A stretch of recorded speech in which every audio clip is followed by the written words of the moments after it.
Welcome in, everybody, to another episode of SEC State of Mind presented by FanDuel. I'm your host, Taylor Davis, joined by my co-host and friend, Jason Campbell. Happy Wednesday that apparently is entering us into a weekend of a snow apocalypse across the Southeast, and I don't know how I feel about it, but hopefully everyone is preparing for the potential of snow in the Southeast. It's not something that we deal with a lot down here, so it'll be interesting. But we welcome you in, obviously, on the heels of a very, very exciting conclusion of the college football season, the national championship happening this past weekend. So Jay and I are going to do our final game thoughts, game recap of the college football season, put a bow on that.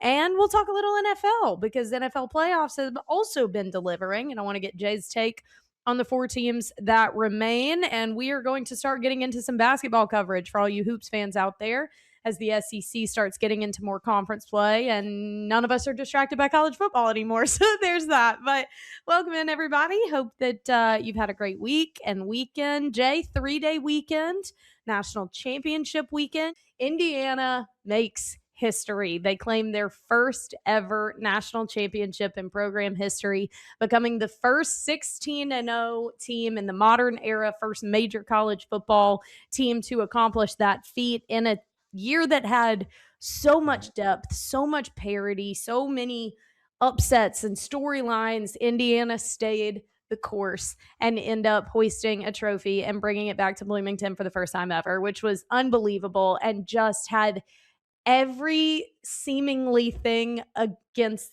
well, not necessarily against them, but you wouldn't naturally think of them at the beginning. Our friends at FanDuel have provided us with this insane line. Indiana was plus 10,000 to win the Natty starting in the preseason. And that wasn't just because it's not a team of a bunch of five stars, which we all know. It wasn't just because Curt Cignetti is only in his second year at IU. This team entered season with the most losses in FBS history, 715. This was the losingest program in college football history. And in year two, under a new head coach and 0 5 stars, they go undefeated and win a national championship. We will and should be talking about this team for a very long time. Most definitely, right? They broke history. I mean, they made history in a big way. When you talk about overall, Indiana winning the Big Ten, right? Beating Ohio State gave them a lot of confidence. And then all of a sudden you get into the playoffs and, you play Alabama, you play Oregon again. It's hard to beat a team twice. They didn't just beat them, they dominated them. And then all of a sudden you find yourself in a national championship game against Miami, who's playing at home relevantly, right? Yep. So that doesn't really happen in history and time. And so there's so many stories back and forth, right? Everything always seems to come back full circle. You talked about the Mendoza. They labeled him as a 2-star coming out of high school and how Miami wanted to walk on and they didn't want to offer him a scholarship. But then full circle, he's playing against Miami, his last game, his collegiate career for a national championship. You talk about, Curt Cignetti, a guy that came from JMU, brought 15 guys with him or something like that the first year. And everybody's like, what are you doing? And they went 10 games. And then all of a sudden this year, you're able to fill out your roster. And you mentioned it. It wasn't around a bunch of 5 stars. It was about a bunch of guys that had chips on their shoulders, but was willing to buy into what the coach is coaching them. And from that aspect of it, once you buy in as a team and you have strong leadership, which Mendoza and guys like that have, and that becomes, it flows through your whole locker room. Yeah. And you can tell these guys, they play with a sense of urgency. They had a mental toughness about them. And when I watched the head coach and the quarterback, they're so similar, right? Like you watch Mendoza interviews when he starts off just chilling, and all of a sudden when it's time for him to answer, he goes like 0 to 100, and like his like the things that he say goes way up here, and he's so motivated in his interviews. When you listen to Curt Cignetti, it's like he give you the old rock thing. I can't do it with my eyes, but how you try to move your eyes, right? But Right. he seemed like he doesn't want the attention, right? So you Like, mean they're different. You said yeah, similar, but you mean they're okay, similar in a that's what I was way. like, "Jason, what? They are oil and water." Yeah, You mean they're they're different. Yeah, different. they're different Yeah, because their approach situation is totally different, right? so different. Where Kurt is so, like, reserved, even in the plays within the game, it's like, "Nope, timeout." Yeah. And he talks about it, he goes for it, boom, quarterback is toughness. So, I was excited to see this because at the end of the day, it's been so much talk about the transfer portal, the NILs, and all these different things that get so much of the noise.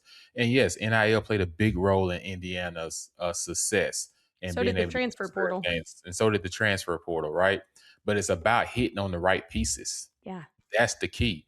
yeah. They hit on all the right pieces, and they hit on guys that wanted to play football, and eventually they end up hosting a trophy at the end of the year and everything. So, congrats to Indiana. They hit on the right guys, and they also hit on the right guys that fit their system. Like, I think so often you can be so dazzled by the accolades, the stars, the name, the splash hire or the splash get, the splash recruit, whatever. But if it deviates from your system as a whole, and that's what we didn't get into this in depth, and I wish that I had pressed. We had Greg McElroy on the show last week, who was phenomenal and obviously so knowledgeable and so insightful around the game of college football. And if you missed that episode, please go back and watch. Greg was awesome. But when we were talking about the conference conversation and obviously the debate around has the SEC slid backwards as of late because they haven't been in a national championship conversation a few years, and Greg really emphasized the fact that year after year the SEC has the best players, and that is reflected in the NFL.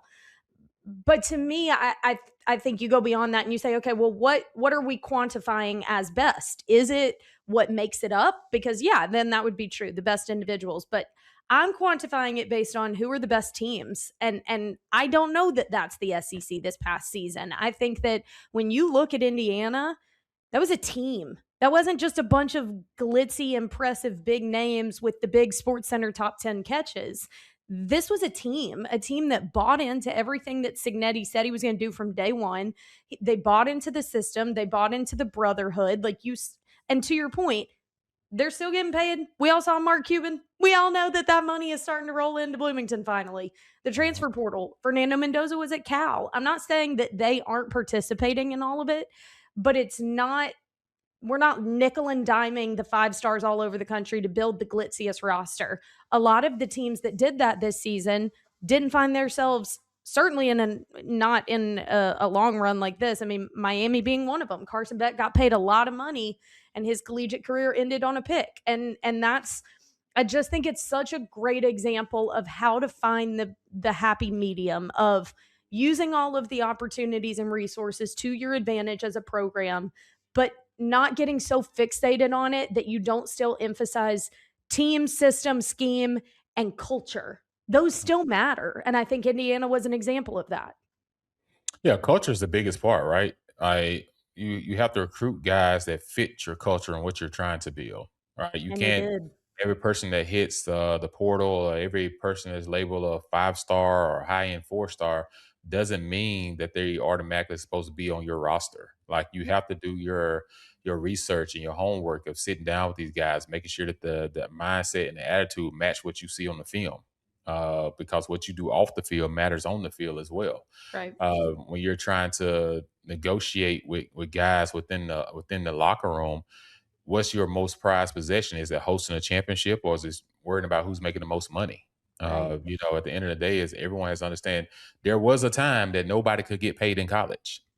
Ah, And all of a sudden now that you can get paid, you should appreciate it, but it shouldn't be your biggest thing to make you make your final decision on where you should play ball. At the right. end of the day, it should be about opportunity first.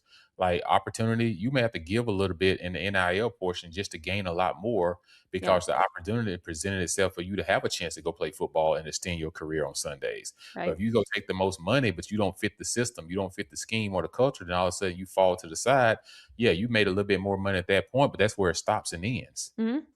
So you better make sure that when you're making these decisions, that you're looking at the overall culture piece of how you fit in, and the you and the coach see together of what you're trying to achieve, because those things can go missing. I Yeah. always tell people, if you continue to show me what's your main focus, I can't expect you to deviate from that when the game's on the line, because Completely. you're solely showing me that you're completely about yourself Yeah. and everything. So you there's fine lines in this whole process that we're all in college football. And everyone's pointing at, Indiana. They had an experienced football team. They had a lot of veterans on the football team. People talk about Carson Beck, 7 years in college. Like, I get it, Taylor, but at the end of the day, we can't keep having kids staying in college 6 years and 7 years. They got to stop, Not even because taking class. you're not even taking classes. Like, that's professionals at Yeah. that time. But you're hurting the high school kids. There's high school kids that don't even get a chance to play college football anymore, because you got these guys that technically should be in the NFL Still still there. playing college football. Yep. And it's only because what? They want to try to get some more money, and they want to try to extend their career because they see it as professionals. Yep. But these high school kids are getting ate up, and there needs to go back to, hey, it's 5 years, whether you got 5 years to play five, or whether it's 5 years you got four to play out of five. Like, it has to go back to that. But this 6 and 7 year stuff has to stop, because it is hurting the overall brand of college football. I agree. And I also think it's a great reminder that one or two star, highly touted, and high demand players can't do it alone. Like, this still is a team sport. Can one or two guys take over a game? Do you see that over the course of season? Absolutely. But can you go on a run in the current structure? Can you last August through January? Next year's national championship is January 25th. It still isn't even time for that. Like, can you do that with just the couple of 5 stars that you're about to, like, literally sell the farm to buy? No. Like, this still is it has to be a cohesive unit, and Indiana figured out a way to put that together this year, and the magic came as a result of it. And I just am so the Fernando Mendoza story will go down as one of the best. Like, it's just, and all of the memes and all of the people playing into his how different he is. He's not a typical D1 quarterback in the way he speaks, the way he carries himself. I loved his post-game interview with SVP when they were talking about Tim Tebow, and he kept saying, Mr. Tebow told me this morning. Like, he's such a quarterback that played at Cal and then went to Indiana. Like, he just, and the family story and him taking a leap of faith and leaving Cal and going to Indiana with no proof that it was going to work. And him being the face the way he has been this year, and the Heisman, and that moment will go down as one of the greatest in college football history, not just for Indiana, college football. 4th and 5 in a game that has started to become very back and forth. Miami had found some momentum. I mean, Miami was scoreless going into halftime. They figured it out and were putting some points on the board second half. Defense was more stout. 4th and 5, you call a timeout, change your mind, decide to go for it, keep the ball in the hands of your quarterback, and you could have had a Mack truck out there run over him on the 5 yard line. He was still getting in the end zone. Like, there was just such determination for him to leap across the line like he's freaking Superman. And that being what essentially cemented it. Obviously, more play transpired after that, but that one is the poster moment that will cement this team in college football history. I mean, can you just, like, put yourself in the shoes? Obviously, you've played in games that big, you've played in moments that big, but your coach comes back to you and says 4th and 5, we're going for it, and you're taking this. Like, the determination that you saw lived out as someone who played the position, that has to just be like tip of the cap to you, man. Well, the biggest thing is the reason they called it is because of the trust that Exactly. they can go get it. But it also goes back to, the coaching staff doing their homework. They said they felt like that Miami would be in the same coverage again on fourth down as they were in third down, Yep. and that's why they called the play. And like he said, it's a risk, but the reward outweighed the risk, because you did what you studied, and and you know the player that you have, the ball in his hands, that he's gonna give it everything he got to get those 5 yards. Yep. And like I said, the guys made great blocks up front, but then him to cut because both safeties did not come down at the same time. Yeah. The right safety came down first, so then that what made him cut back to the right. And we cut back to the right since the left safety was coming down late. He was able to make that initial move and then take the big hit and then spin around and still find his way to get to the end zone. Those are always the plays that come up at the end of the year that you see 50 years from now. People talk about Indiana's first national championship 16-0 run. That's going to be the highlight play, right? Yeah. Because it's the play that stands out to everybody and it's won in every big game. And for me, for Mendoza, it couldn't have happened to a better person Right. because he's not the person to say, look at me first. He always shells light on his teammates. He always shells lights on his coaching staff. He shells light on his family. And Yeah. there's a reason those guys like to be around him. There's a reason that Fletcher waited around, came out of the locker room, waited around to speak to him and everything. And so those high character moments like that speaks of who he is as a person. And that's what, if you're an NFL team, that's the type of guy you're getting to lead You your want. football team. Do you have any guesses of where Mendoza could end up? Well, the fact that Tom Brady was there, and Davis was Mr. Davis was there, the son, who now owns the team. The fact that both of those guys was there standing on the sideline pregame, Makes kind you of think. it makes you think, right? Like, Yeah. hey, they want to get a first glimpse up close in the biggest game you can play in college football against a defense that has what, 2 first rounders on the defensive Yeah. front line that So can get after true. the quarterback. So they want to see how does this guy react when he's going to get hit in the mouth, which he did early, and how is he going to react against playing in a tough environment. And I Yeah. think you got a chance to see all of that.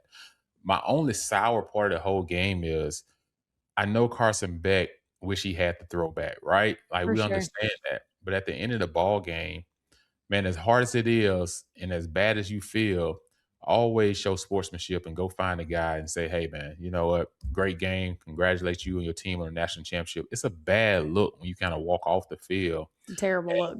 and everything because it didn't go your way. You still have to show some type of sportsmanship. And I know it was a tough moment at the time, right? Confetti's going everywhere.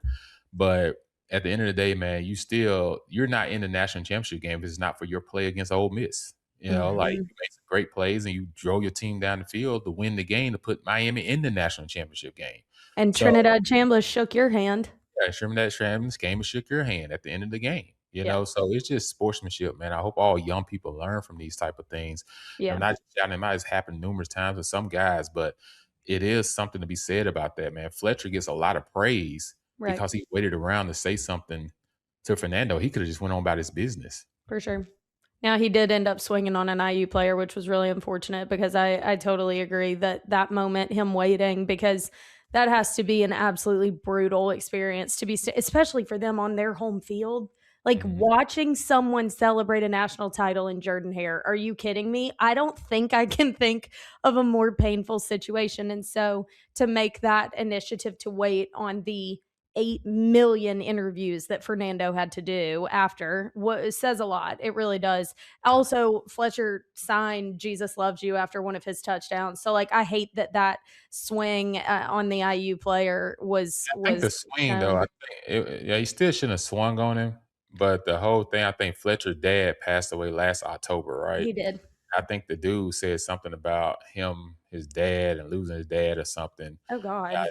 Yeah, so I read the report yesterday of why he swung, and he came out. He said, "Well, the dude talked about my dad that's no longer Ye- here," So and he bets said, are off at that "Yeah," point. he Yeah. said it No, I just get it.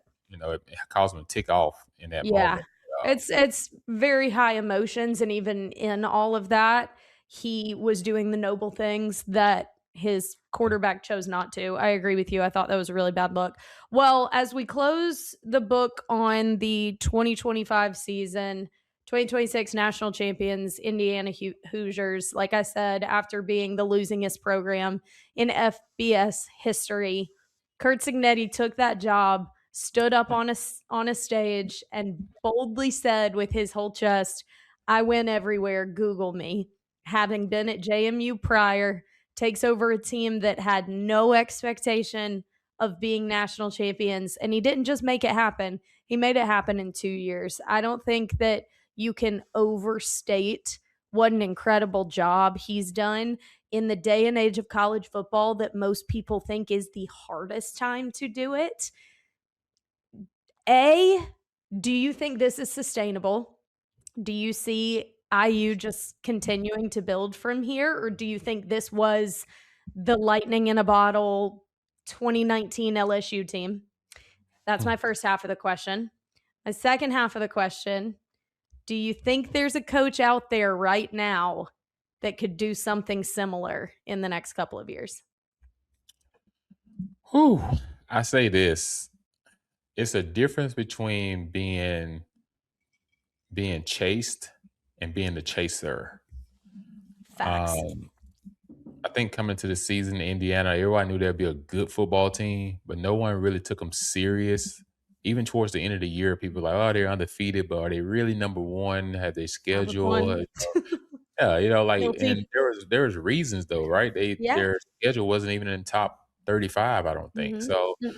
there was reason to say, okay, they playing anybody? And then all of a sudden you get to the end of the year and they beat Oregon right early on, and then they come back and they beat Ohio State, and then they beat Bama the way they did, and then people are like, oh, this team is for real. Yep. But now next season coming in, Ohio State will have them circle, Oregon Mhm. will have them circle, You're USC the will have them target. circle. So now you become the target and you're being chased. So now a lot of your leadership is no longer there. Yeah. You talk about the left tackle that's going to the National Football League, who was a Walter Award, I think, winner.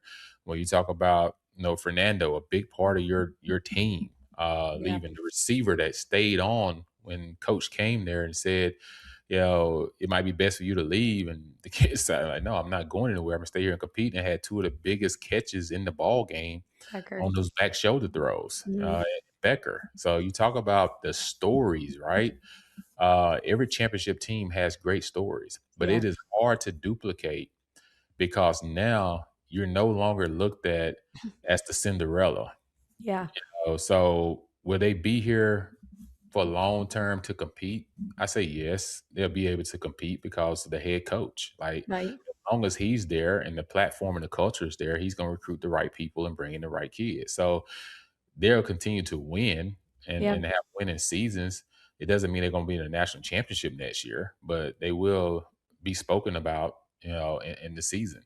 When you talk about the Nets head coach out there that can maybe do what he did, I guess some of the teams that come to mind that could have a chance that's in great situations. When you look at Michigan, um, Oh, when you think about all the stuff they went through, but it is a franchise that's hadn't been too long removed from winning a yeah. national championship.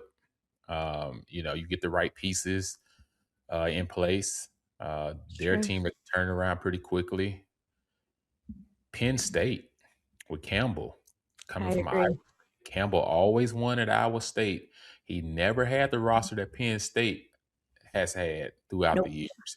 And now he get a chance to get that type of roster and bring in that his guys to Penn State. Watch out for Penn State in the next couple of years. If I like that. I'm looking in the SEC. You know, two guys. I'm not because I'm an Auburn guy, but I'm just saying. You look at Golish, right? No one anticipated him getting the job at first, right? Mhm. But all of a sudden, you bring in a quarterback like Byron Brown. You bring in some pieces that fit your culture, right? Similar to what Curt Cignetti just did. Brought in Fit some your guys system. from Indiana. Auburn is a team that has gone to national championships in the last 20 years, Yeah. more than one time, right? So, and they gone a lot with transfer quarterbacks. So there's an opportunity for something that could sparkle there, and you just never know, right? In the next 2 to 3 Yeah. years. When you think about John Summerall, maybe at Florida, uh, picks up a really good football team, got a lot of guys to come back, add a few pieces, Really good staff. really good I staff. really like his coordinator hires. When I got good coordinators as well. So Yeah. you think about both of those guys in the SEC, they have a chance. Now, the biggest name we all know is Lane Kiffin.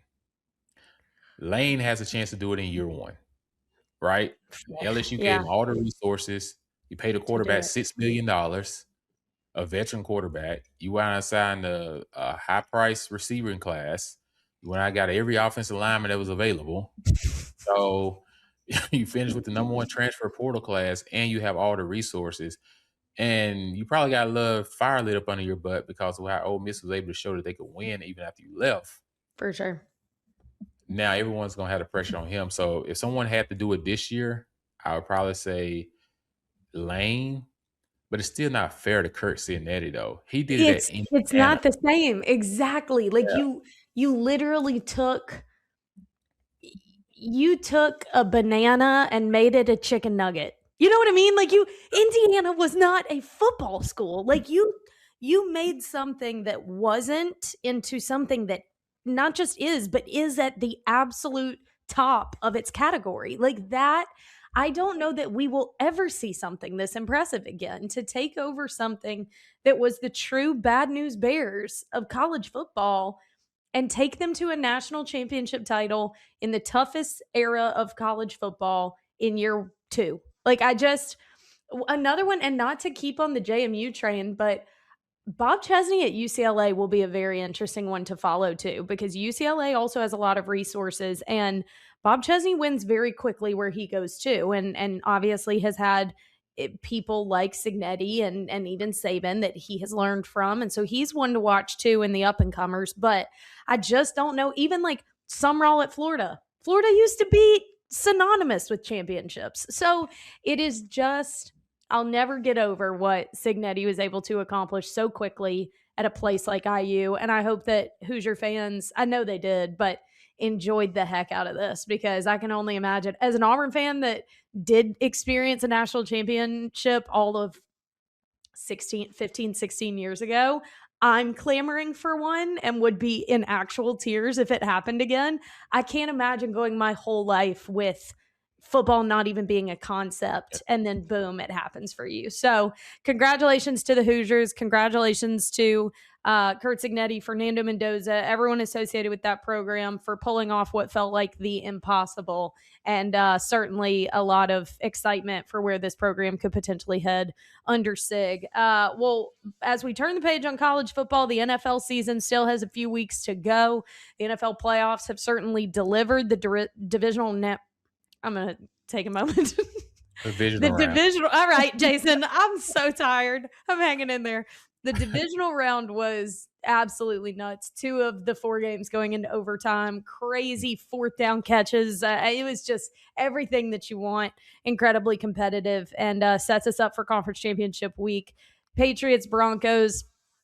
And unfortunately, that's going to look a little bit different. We'll talk about that. You alluded to it at the beginning. And Rams Seahawks, like you said, Bo Nix out with an ankle injury for the remainder of season, as far as they can get. Jarrett Stidham is going to get his shot. Backup comes in and has a Super Bowl game potentially on the line. It's really a crazy story, but I want to get your take, because if you look at these 4, especially that first matchup, Patriots, Broncos.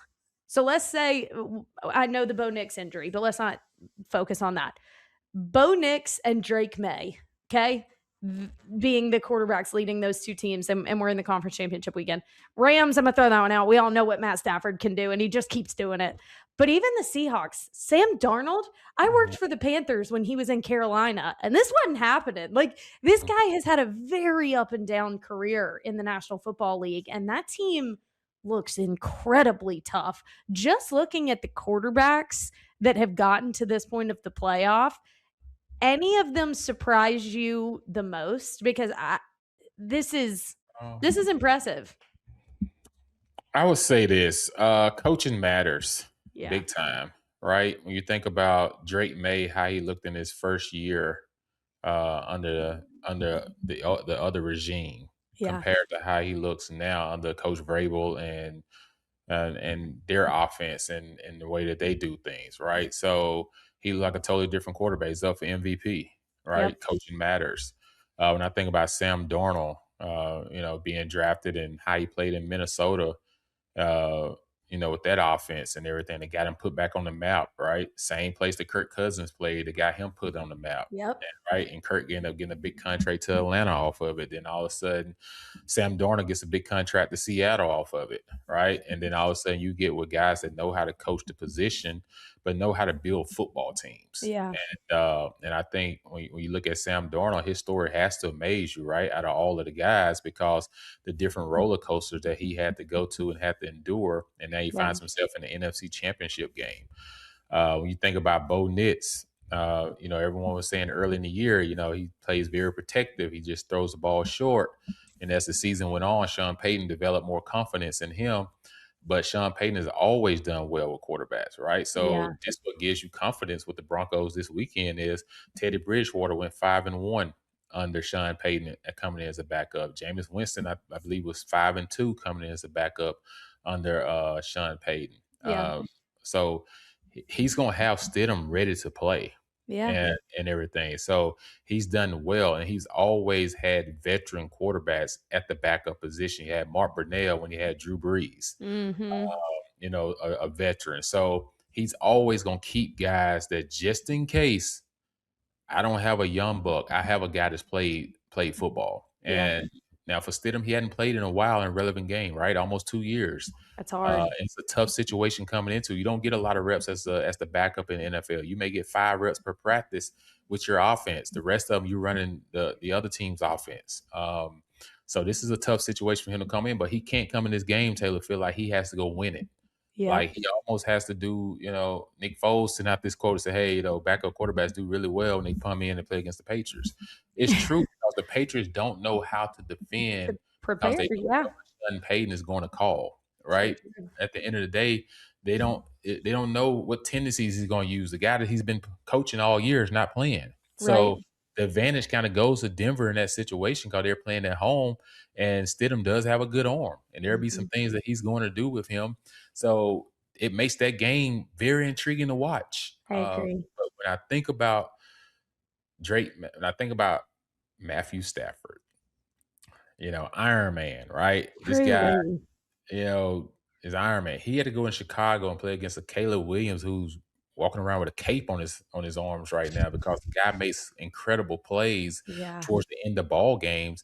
And now Matthew Stafford was able to come out of there with a win. But now you got to go back to another hostile environment in Very. Seattle on the Very. road, super, super loud. Yep. And that's another intriguing game. So both of these games gonna be awesome to watch this weekend, and everything. And like I said, we wish y'all the best health for Bo and moving Absolutely. forward. But it is gonna be still intriguing because the Broncos defense has been their biggest thing all year. And guess 100%. what? They still there. Yep. I agree. I I remember before season started, I was asked on a podcast who I thought was going to acclimate to the NFL quicker because I had covered them in college, JJ McCarthy or Drake May. And I said Drake May. And the looks I got were of total shock. And I think it's more because you saw UNC or Michigan. And so the perception was JJ has to be more equipped for like the big moments back against the wall games. UNC hasn't been in the playoff, blah, blah, blah. And I was like, no, I'm telling you, like, I covered Drake May. I literally talked to his high school coach, his dad, his mom, his girlfriend, now wife. I met all of them in Chapel Hill covering him in college. You could just tell this kid was wired different. He doesn't care about all the hoopla at all. He just loves ball. He's a more like reserved, laid back guy. He didn't care about all the pomp and circumstance that came with being a quarterback of a major university. And you just got the sense that that was just how he was and it was going to translate to the NFL too. And I'm so excited to see that for him because I know his intention behind how he went about his business in college. And I have to assume that that has continued for him in the pros, which is awesome. Obviously, have a lot of love and respect for Bo Nix. And I thought highly of Sam when I worked for the Panthers. And Matt Stafford just continues to show you that he's still got it, man. You just wonder, like, is it gonna catch up with him now? Especially, I mean, look at this freaking field. He's playing against all these young guns now, and guys are showing out in years 1 and 2 in the league. So I'm so excited for conference championship weekend. I agree with you. I think both of these matchups are incredible. I gotta get your picks on both of them. I knew he was gonna go there. I You knew knew it. it. I I knew it. wouldn't be a host if I didn't. My man. Let's go with the AFC first, right? Okay. Mike Vrabel, New England Patriots on the road against the Broncos. Defense wins championships. Both of these teams got really good defenses. Yeah. Um, Quarterback leads in this one. I'm only picking the Patriots in this one on the road because Stidham hadn't had the opportunity to play. He may go out and light it up, Yeah. right? But if you are a person that's trying to go with the right pick and you're trying to think logic, you say, okay, you got to go with the guy that's been playing all season, right? Of course. And up for MVP. So I say the Patriots probably win that one in a close one because I think the Broncos defense take another step up. But Yeah. Mike Vrabel being a defensive minded, but McDaniels, the offensive coordinator, has coached in many Super Bowls. Yep. He's been a head coach at Denver before, and so yeah, this is a big game for him as well in a lot of ways. But he's also will have his young quarterback ready to play in that environment. So I think Okay. Patriots in that one.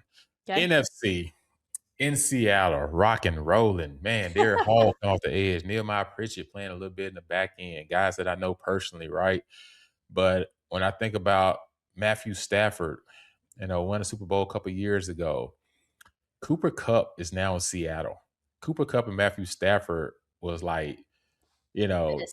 yeah, brothers. They didn't even have to And talk. They just got each other. and now all of a sudden they're competing against each other to go to the Super Bowl.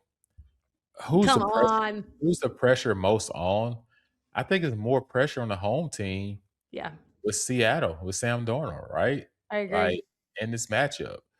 So I'm gonna have to go with the old proven veteran, Ooh, you're Stafford, going Rams? on the road.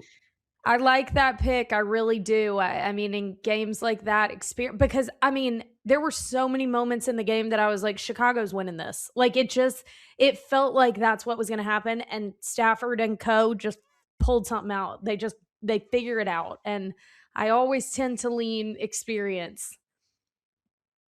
I think I'm gonna go Seahawks. I'm gonna stick with my gut. You were swaying me. I'm not gonna lie. That was a really good pick, No, but I like Seattle. I do. I I think I think I'm gonna stick with Seahawks. I do agree with you on Patriots though. That was my pick in that one. But these are gonna be really fun to watch, and it'll set up an interesting Super Bowl as well. And I know I'm stating the obvious here, but I do love that it's a bit of a difference from what we've talked about the past several seasons. I do love that I'm not sitting here having to talk about Mahomes. No disrespect, Chiefs fans, but same thing with college football. I loved that we were talking about teams that we rarely get to talk about in a college football playoff setting. So it's going to be a lot of fun. Well, as we close out this episode, real quickly, want to just get Jay's take on any kind of broad thoughts on the college basketball season that's been underway. Obviously, the SEC has risen in prominence in college basketball in the past few years. A few have kind of found their strides at different points in the early parts of season, but any out of the SEC that have caught your eye more than others? It's been a intriguing season. When I think about some of the teams that have lost, whether it's been at the end of ball games, LSU lost a heartbreaker to Kentucky a couple weeks ago. Kentucky wins that game. Then they go on the road to play in Tennessee and Knoxville, and Tennessee's winning the game for majority of the game. And also Kentucky makes a late surge, and they pull off another one on the road in Knoxville. And they start off really slow this year, right? Like everyone's questioning what was happening in Kentucky. And now they kind of got on the roll. Vanderbilt started off extremely hot. And now they kind of tilt off a little bit after losing to Florida. And I think they lost another close one just the night ago. Arkansas, somebody just beat them, but another close one. So they're kind of trending the opposite direction how they played. And then you have the teams like Auburn, Arkansas, Ole Miss, sitting like kind of Tennessee, like all like sitting there lumped up together. You're trying to figure out, okay, which ones are going to start to take the steps forward, and as you get deeper and deeper into SEC play. So right now it's kind of tough to say. I think we'll know more as we get into early February. We typically know around after Valentine's Day, kind of like what teams are are kind of trending that's going to be really contenders by the end of the year. So right now, I just say the league is in flux right now. I would say that, and there's more to be determined. For sure. Well, it's a testament to depth, which is something that the SEC has been trying to establish over the past few years. Gone are the days where there's just Mhm. one or two teams capable of coming into your house and pulling off a win. Florida is leading the pack right now in conference standings. They're 5-1 in the SEC. But again, I mean, I've had colleagues that have been on the call for basketball games, and a few weeks ago were telling me Vanderbilt's the strongest team that they've seen. And then the next week it was, well, I'm really impressed by Bama right now. And so it is kind of ever changing. And I think teams are going to have to hit their stride soon. But that sets up really well for us, because as we turn our attention away from college football, we're going to focus forward on college basketball. You know the drill. I call college gymnastics meets, so I am officially in gymnastics season. We've got a great slate of SEC matchups this weekend. I'll be on the call for Kentucky LSU, so I'm heading down to Baton Rouge, and there's some really crazy good talent in the SEC this season in particular. No one is surprised in a conference like this. So with that, we're going to wrap it up here on SEC State of Mind. Thank you again for listening. Thank you for our partners at FanDuel, for Believe Network, for making this podcast possible, and for all of our listeners for sticking with us through football season. What a ride it's been. So make sure you stick with us, though. If you haven't subscribed, if you don't leave reviews, comments, interact with us in any way, please do. It really helps the show continue to grow, and we are very, very gracious and appreciative of that. So make sure you do that through the winter and spring. And then, listen, we all know we're going to be talking about football come April. There's really not much downtime in college football. So we'll be keeping our eyes and ears open for big news that is sure to always transpire in the world of college football. But that's going to do it for us this week. We'll be back next week to break down all the conference championship action out of the NFL playoff this weekend and get more in depth into some basketball coverage. So until then, we'll see you.